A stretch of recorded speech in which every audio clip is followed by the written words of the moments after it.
Olá, meus irmãos, graça e paz. Nós vamos continuar o estudo com o tema O Deus Trino é admirável, tá? No primeiro estudo, eu trouxe para vocês um panorama histórico sobre a doutrina da Trindade.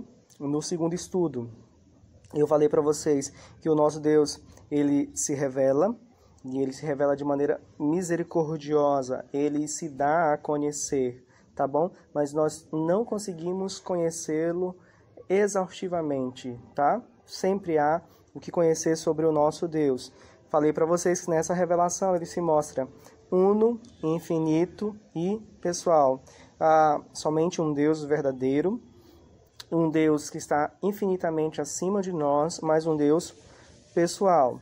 Nessa revelação também ele se mostra trinitariamente, né? E trouxe um conceito para vocês sobre a doutrina da Trindade.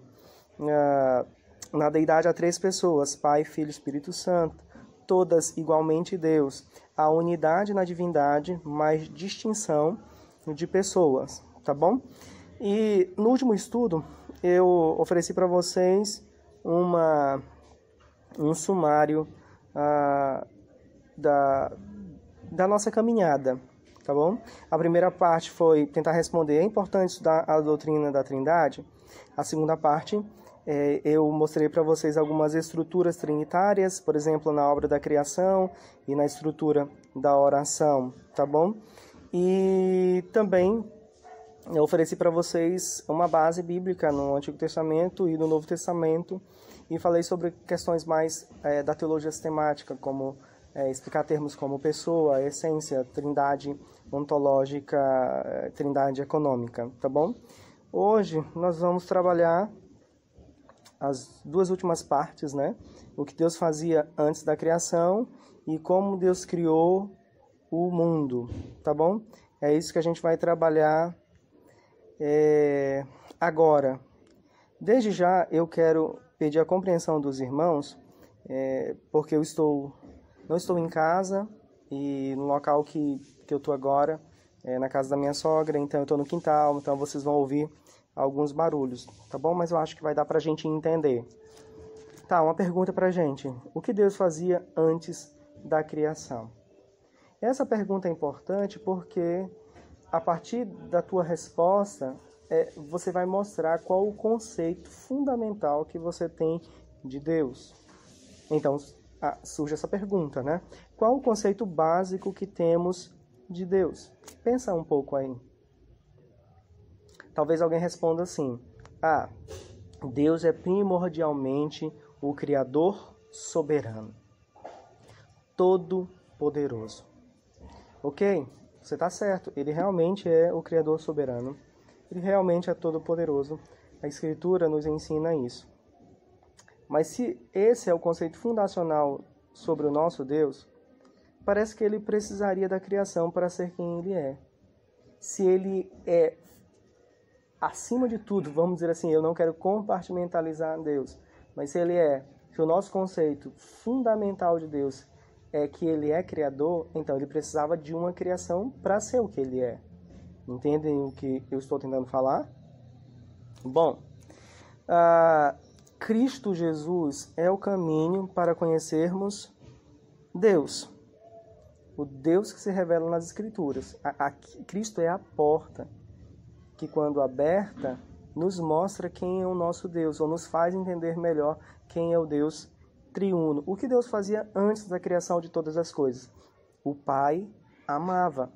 Bom, vamos lá? João 14, verso 6. Tem alguns textos que eu quero ler com vocês para mostrar essa verdade. João 14, verso 6.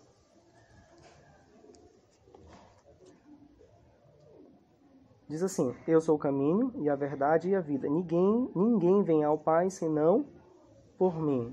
Nós só podemos conhecer o Pai ou ser reconciliados com o Pai por meio do Filho, por meio de Jesus Cristo. Vamos mais adiante aí no Evangelho de João.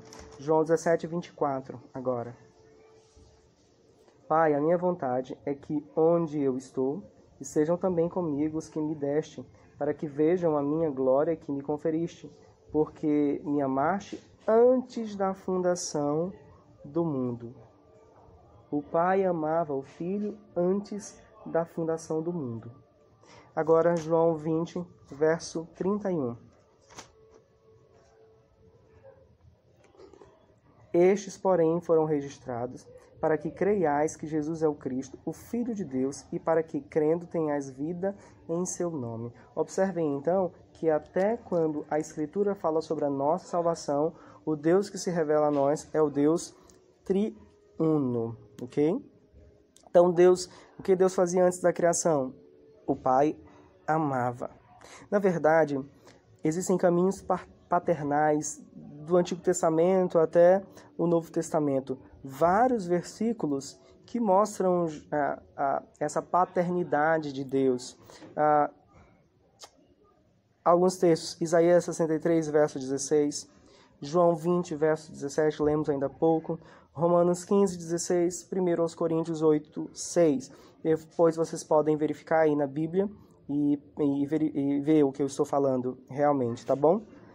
Tá, o que significa dizer Deus, o Pai? Essencialmente significa gerar filhos e amar filhos. Então, antes de tudo, o Pai estava amando, dando vida e se deleitando no Filho. E eu vou logo adiantar, isso não significa criar o Filho.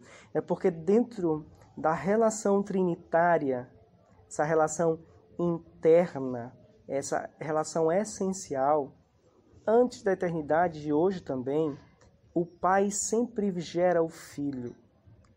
O Pai sempre é o Pai do Filho. Não há confusão entre as pessoas da Trindade. Então, nesse relacionamento, é claro que o Filho ama o Pai, mas essencialmente é o Pai que dá a vida para o Filho e é o Pai que ama o Filho e se deleita no Filho. Se não, vejamos 1 João, capítulo 4. Vai lá para a primeira epístola de João, capítulo 4, versos 7 e 8. 1 João 4, versos 7 e 8. Diz assim a palavra de Deus. Amados, amemo-nos uns aos outros, porque o amor procede de Deus. E todo aquele que ama é nascido de Deus e conhece a Deus. Aquele que não ama não conhece a Deus, pois Deus é amor. Amados, amemo-nos uns aos outros, porque o amor procede de Deus, e todo aquele que ama é nascido de Deus e conhece a Deus. Aquele que não ama não conhece a Deus, pois Deus é amor. Como vocês interpretam esse versículo? Deus, ele se transformou em amor ou começou a amar depois que criou todas as coisas? Deus ama, meus irmãos. Deus é amor porque ele é triuno. Ele não estava em uma solidão eterna. Ele já amava o Filho pelo vínculo do Espírito Santo. Deus é amor. E ele não poderia ser amor se não houvesse ninguém para amar. Porém, o Pai ama o Filho desde a eternidade, como nós vimos em João 17, verso 24.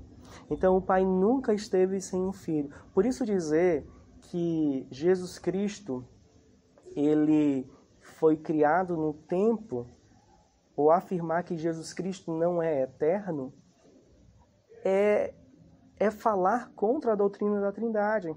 Porque se eu digo que o Filho não é eterno, houve um tempo que o Pai não amou, porque não havia o Filho, nesse conceito errôneo, herético, na verdade.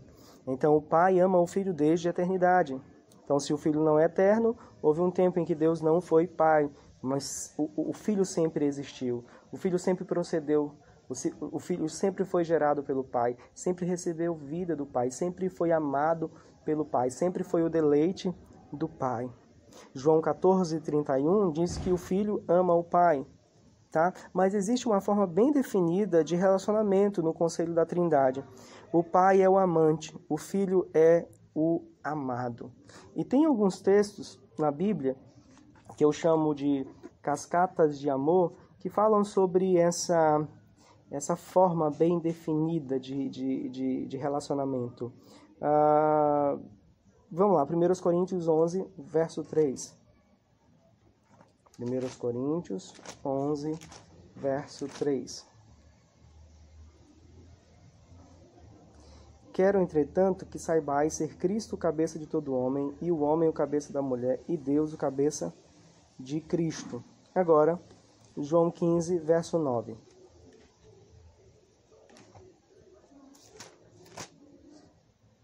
João 15, verso 9. Como o Pai me amou, também eu vos amei. Permanecei no meu amor. Percebam que há uma forma bem definida de amor. O pai é o cabeça do filho, o filho é o cabeça da igreja, o esposo é o cabeça da esposa. Há uma sequência, mas isso não significa que o filho não ama o pai, ou que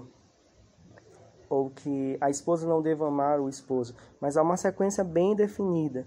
O pai ama o filho é amado pelo pai, o filho ama a igreja, e a igreja é amada pelo filho. Outro ponto aqui, Deus, o Pai, ama o Filho por meio do Espírito Santo. Mateus, capítulo 3, versos 16 e 17. Abra sua Bíblia. Mateus 3, versos 16 e 17.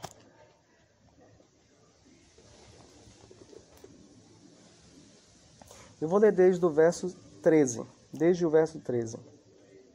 Mateus 3, versos de 13 a 17. Diz assim: Por esse tempo, dirigiu-se Jesus da Galiléia para o Jordão, a fim de que João o batizasse. Ele, porém, o dissuadia, dizendo: Eu é que preciso ser batizado por ti, e tu vens a mim? Mas Jesus lhe respondeu: Deixa por enquanto, porque assim nos convém cumprir toda a justiça. Então ele o admitiu. Batizado Jesus, saiu logo da água, e eis que se lhe abriram os céus, e viu o Espírito de Deus descendo como pomba vindo sobre ele. E eis uma voz dos céus que dizia: Este é meu Filho amado, em quem me comprazo. Tem uma passagem paralela também em Marcos, capítulo 1, do verso 9 ao 11. Então, nessas duas passagens, o texto mostra que o Espírito é aquele que faz o amor do Pai conhecido, tá? O Espírito torna o amor do Pai conhecido ao Filho. O Espírito Santo torna conhecido o amor do Pai ao Filho. E tem um texto muito legal na Bíblia que mostra esse ministério do Espírito Santo e a resposta do Filho glorificando o Pai, tá bom? Vamos para Lucas, capítulo 10. Lucas, capítulo 10. Lucas, capítulo 10, versos 20 e 21.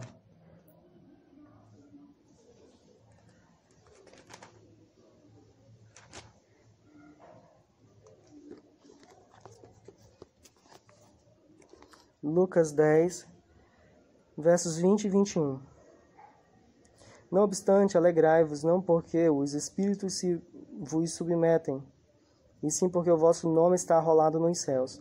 Naquela hora exultou Jesus no Espírito e exclamou: Graças te dou, ó Pai, Senhor do céu e da terra, porque ocultaste estas coisas aos sábios e instruídos e as revelaste aos pequeninos. Sim, ó Pai, porque assim foi do teu agrado. Então, o Filho se alegra na obra do Pai por meio do Espírito Santo. Exultou, a alegria, exultação, gozo, o gozo de Jesus Cristo, a alegria de Jesus Cristo foi por meio da ação do Espírito Santo. Exultou Jesus no Espírito Santo e exclamou: Graças te dou. Ele está glorificando o Pai, a alegria no Pai, o desejo de glorificar ao Pai, ele é possível por meio do Santo Espírito. E Paulo fala algo parecido relacionado à igreja. Romanos 5, verso 5, diz que Deus derrama seu amor sobre a igreja pelo Espírito Santo. O amor do Pai, revelado em Cristo Jesus, ele é conhecido e ele é experimentado mediante a operação do Espírito Santo. O Espírito que é portador de amor e alegria, Romanos 14, verso 7. Então o Pai ama e capacita o Filho por meio do Espírito Santo. E isso não significa dizer que o Espírito é uma força divina impessoal. o Espírito é uma pessoa e é Deus verdadeiro. Ele envia, Atos 13, versos 2 e 4. Ele escolhe, Atos 20, verso 28. Ele ensina, João 14, verso 26. E é possível blasfemar contra ele, Mateus capítulo 12, verso 31. Ok? Outro ponto aqui do nosso estudo. As pessoas da Trindade, elas são reais e distintas. Observem a comunhão da Trindade. Quando nós falamos de comunhão da Trindade,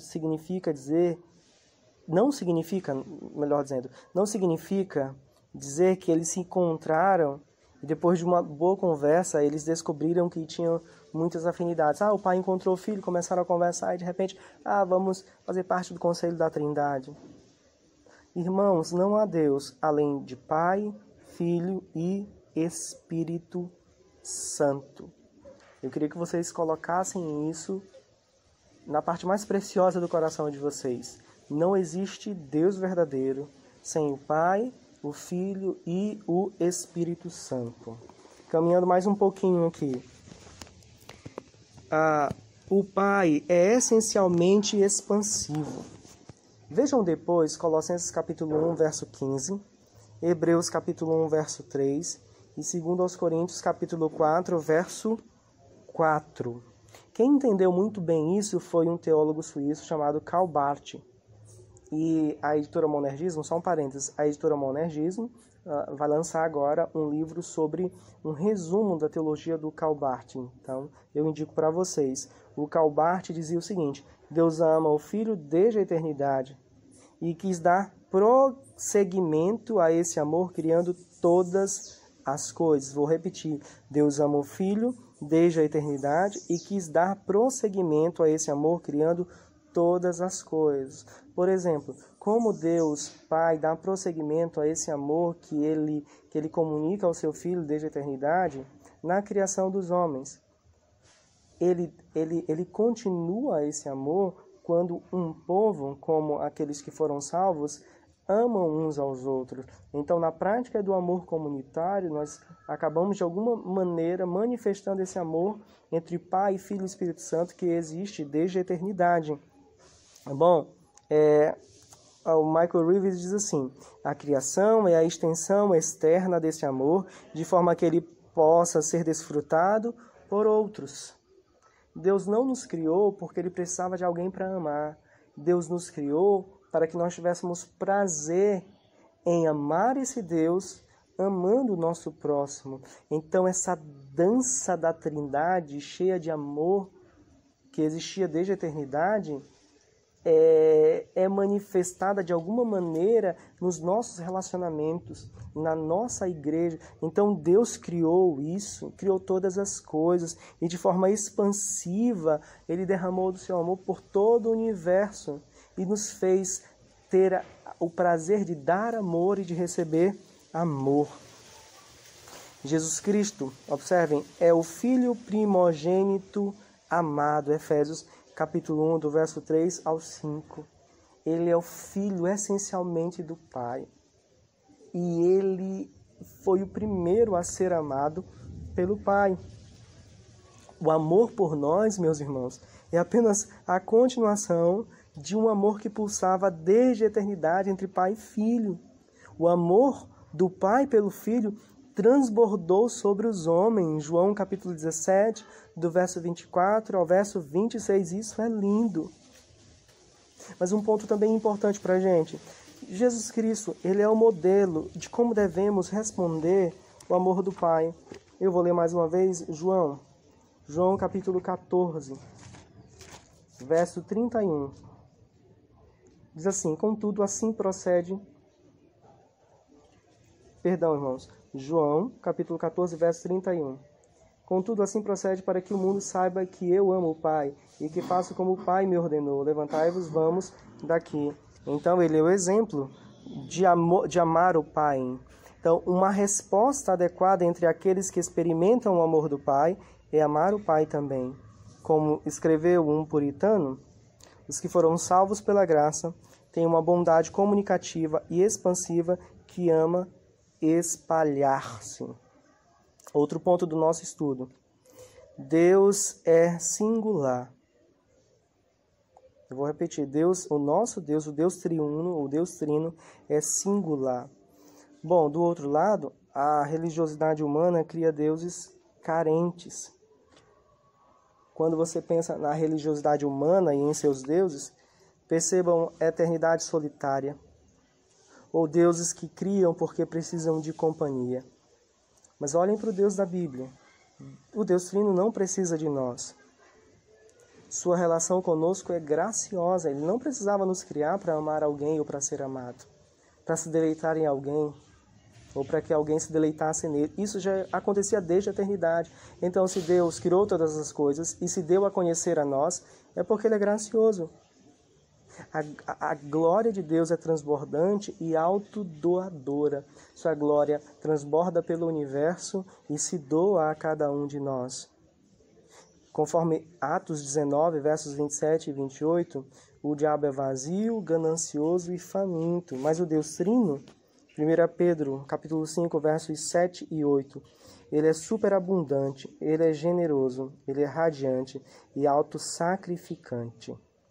Qual o principal alvo de Deus na criação de todas as coisas? Jonathan Edwards responde, Ele mesmo.